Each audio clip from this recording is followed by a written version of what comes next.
Bismillahirrahmanirrahim. Assalamualaikum warahmatullahi wabarakatuh. Di sini saya akan memaparkan materi tentang perbedaan dan persamaan regulasi hak asasi manusia di tingkat internasional. Yang pertama, saya mengambil contoh dari Universal Declaration of Human Rights atau Deklarasi Universal Hak Asasi Manusia. Dokumen ini berisi tentang hak asasi manusia yang harus dilindungi dan dihormati oleh negara-negara di seluruh dunia. Deklarasi ini merupakan dokumen penting yang menjadi dasar bagi pembuatan peraturan-peraturan internasional tentang hak asasi manusia. Deklarasi Universal Hak Asasi Manusia, dokumen ini berisi tentang hak-hak dasar yang dimiliki oleh setiap manusia, seperti hak atas kebebasan berpendapat, hak atas pendidikan, hak kesehatan, dan lain sebagainya. Yang kedua ada Convention of Elimination of All Forms of Discrimination Against Women.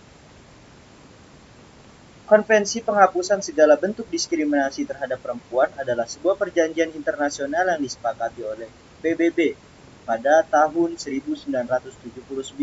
Konvensi ini bertujuan untuk melindungi hak-hak perempuan dari diskriminasi dan memberikan perlindungan hukum bagi mereka. Dan negara internasional juga harus mengakui bahwa diskriminasi terhadap perempuan masih ada di seluruh dunia dan harus dihapuskan.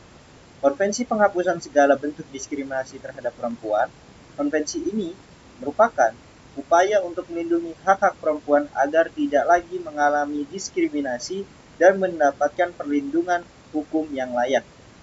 Ketiga, ada International Covenant of Economic, Social, and Cultural Rights. Pada tahun 1966, Perserikatan Bangsa-Bangsa atau disingkat PBB mengadopsi perjanjian multilateral bernama International Covenant on Economic, Social, and Cultural Rights atau yang disingkat ICASGR yang bertujuan untuk melindungi dan mempromosikan hak-hak ekonomi, sosial, dan budaya bagi semua individu.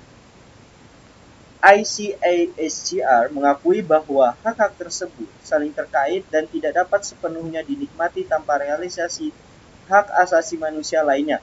Perjanjian ini juga mewajibkan negara-negara pihak untuk mengambil langkah baik secara individual maupun melalui bantuan dan kerjasama internasional untuk secara progresif merealisasikan hak-hak tersebut bagi semua individu di wilayah yurisdiksinya.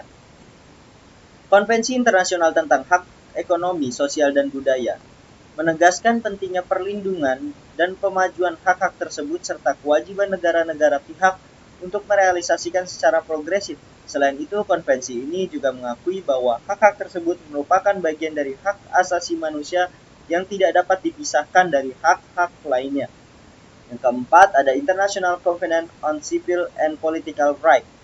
Persetujuan internasional tentang hak sipil dan politik atau yang disingkat ICCPR adalah perjanjian multilateral yang diadopsi oleh Perserikatan Bangsa-Bangsa pada tahun 1966, bertujuan untuk melindungi dan mempromosikan hak sipil dan politik bagi semua individu.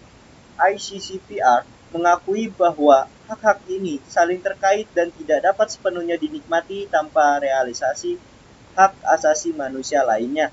Ini menuntut negara-negara peserta untuk mengambil langkah baik secara individu maupun melalui kerjasama internasional secara progresif merealisasikan hak ini bagi semua individu dalam yurisdiksinya. ICCPR mencakup berbagai hak sipil dan politik, termasuk hak atas kehidupan, kebebasan berekspresi, kebebasan berkumpul dan berserikat, dan hak atas persidangan yang adil. Ini juga melarang penyiksaan, perbudakan, dan penahanan semena-mena.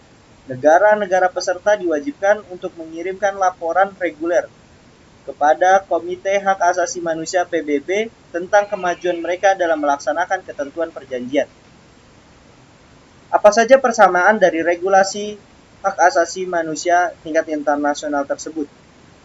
Persamaan yang pertama, pengakuan akan hak asasi manusia sebagai hak yang fundamental dan tidak dapat diabaikan. Kedua, perlindungan hak atas kesetaraan dan martabat yang sama di antara semua manusia tanpa terkecuali.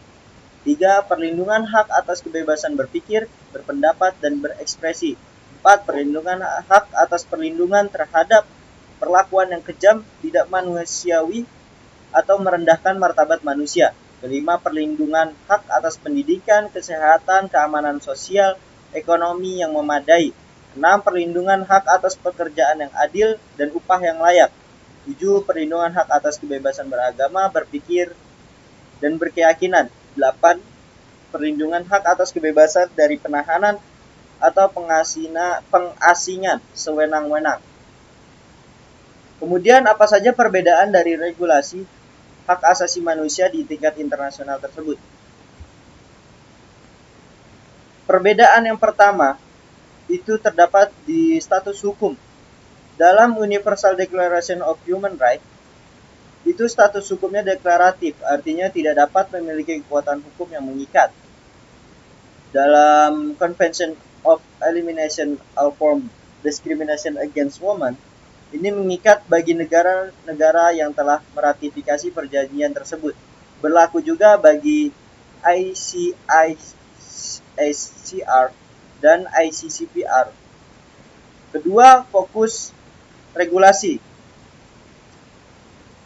Fokus regulasi dari Universal Declaration of Human Rights ini terhadap pengakuan yang luas tentang hak asasi manusia secara umum.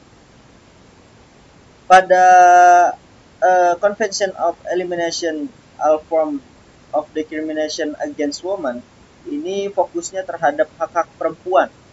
Kemudian pada International Covenant on Economic, Social, and Cultural Rights, fokusnya terhadap hak ekonomi, sosial, dan budaya. Yang terakhir, di International Covenant on Civil and Political Rights, itu fokusnya terhadap hak sipil dan politik. Unsur perbedaan yang terakhir dalam pelaksanaannya, dalam Universal Declaration of Human Rights, tidak ada atau tidak memiliki badan pemantauan yang khusus. Dalam Covenant on Elimination of Form Discrimination Against Women, ini terdapat komite yang menaungi atau menjadi badan pemantau bagi regulasi tersebut. Kemudian di masing-masing regulasi ICICR dan ICCPR itu terdapat komitenya masing-masing juga. Sekian dari saya. Wassalamualaikum warahmatullahi wabarakatuh.